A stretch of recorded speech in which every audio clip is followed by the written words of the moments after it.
नमः संस्कृताय मित्राणि। मित्रों, एक बहुत ही महत्वपूर्ण वीडियो के साथ मैं रेनू मैम उपस्थित हूँ। तो आइए देखते हैं वो किस टॉपिक पर आधारित है वो वीडियो। मित्रों, मल्लिनाथ सूरी का नाम आप सबने सुना होगा।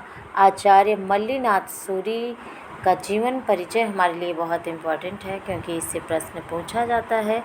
तो आइए देखते हैं कि मल्लिनाथ सूरी किस जाति से संबंधित थे, उनका गोत्र क्या था, उनके पिता कौन थे, पुत्र कौन था और उनकी उपाधियां कौन कौन सी थी। सबसे पहले इनके गोत्र को जानते हैं। आचार्य मल्लिनाथ सूरी किस गोत्र से संबंधित थे? तो मित्रों, ये काश्यप गोत्रीय थे और इनकी जाति क्या थी? तो ये तेलुगु ब्राह्मण थे। अब आइए देखते हैं मल्लिनाथ के पिता कौन थे। तो इनके पिताजी कार्दिन थे। इनके पिताजी का नाम क्या था? कार्दिन। मल्लिनाथ के 2 पुत्र थे। कौन कौन थे? आइए देखते हैं। एक पुत्र पेड़ुभट्ट तथा दूसरा कुमार स्वामी। 2 पुत्र थे, पेड़ुभट्ट और कुमार स्वामी। मित्रों, आइए देखते हैं इनके जो पुत्र थे कुमार स्वामी, उनकी रचना क्या है। तो कुमार स्वामी की रचना मिलती है प्रताप रुद्र यशो भूषण, जो काव्यशास्त्रीय ग्रंथ है उनकी अक्सर हमें मिलती है। इनका एक जो पुस्तक है कुमार स्वामी की। आइए देखते हैं कुमार स्वामी की रचना कौन है। प्रताप रुद्र यशो भूषण। मल्लिनाथ की आनुवांशिक उपाधि क्या है? तो मित्रों, 2 प्रकार की उपाधियाँ इनके पास है, एक आनुवांशिक और एक इनकी व्यक्तिगत।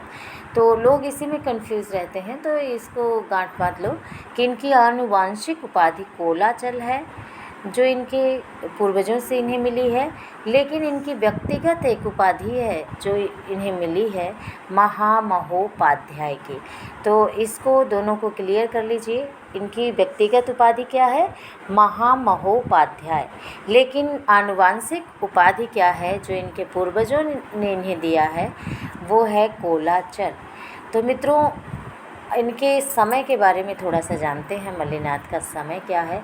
तो मल्लिनाथ का समय अधिकांश लोग 14वीं शताब्दी का उत्तरार्ध स्वीकार करते हैं। कौन सा समय स्वीकार करते हैं?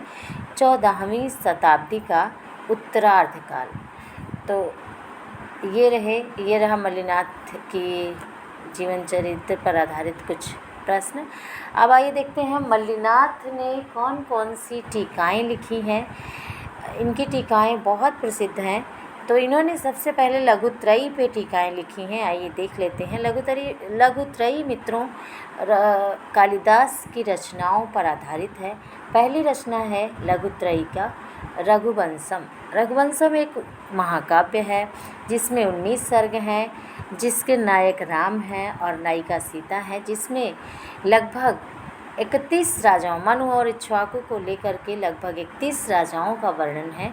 और दूसरी रचना है, उस पर इन्होंने संजीवनी नामक टीका लिखी है। दूसरी रचना है जो कि कालिदास की है, लघुत्रयी की रचना है कुमार संभवम। ये 17 सर्गों का महाकाव्य है जिसमें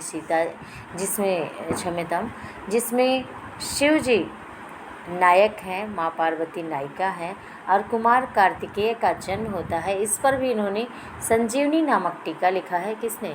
मल्लिनाथ सूरी ने। मित्रों, आइए तीसरे ग्रंथ के बारे में देखते हैं। ये भी लघुत्रयी का तीसरा ग्रंथ है और किसकी रचना है? तो कालिदास की रचना है। एक खंड काव्य है, दूत काव्य है, गीति काव्य है, चाहे जो संदेश काव्य भी कहा जा सकता है। इस पर भी इन्होंने संजीवनी नामक टीका लिखा। मतलब कालिदास के तीनों ग्रंथों पर, जो कि लघुत्रयी में सम्मिलित हैं तीनों ग्रंथ, इस पर मल्लिनाथ सूरी ने संजीवनी नाम से तीनों पर टीकाएँ लिखी हैं। अब आइए देखते हैं अगला किसका नाम है। तो किरातार्जुनीयम, महाकवि भारत की एकमात्र रचना किरातार्जुनीयम, जो राजनीति परक महाकाव्य भी जिसे कहा जाता है। इस पर मल्लिनाथ ने घंटापथ नामक टीका लिखा है। अगला शिशुपाल बधम। शिशुपाल वधम महाकाव्य महाग की रचना है। सर्वांकसा नामक टीका लिखा है मल्लिनाथ सूरि ने।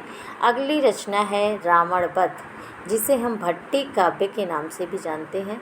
इस पर जीवातु नामक टीका लिखा गया है, किसके द्वारा? मल्लिनाथ सूरि के द्वारा। नैषधीय चरितम, जो कि बृहत्रयी का ग्रंथ है, ये श्री हर्ष जिसके रचनाकार हैं, लेखक हैं।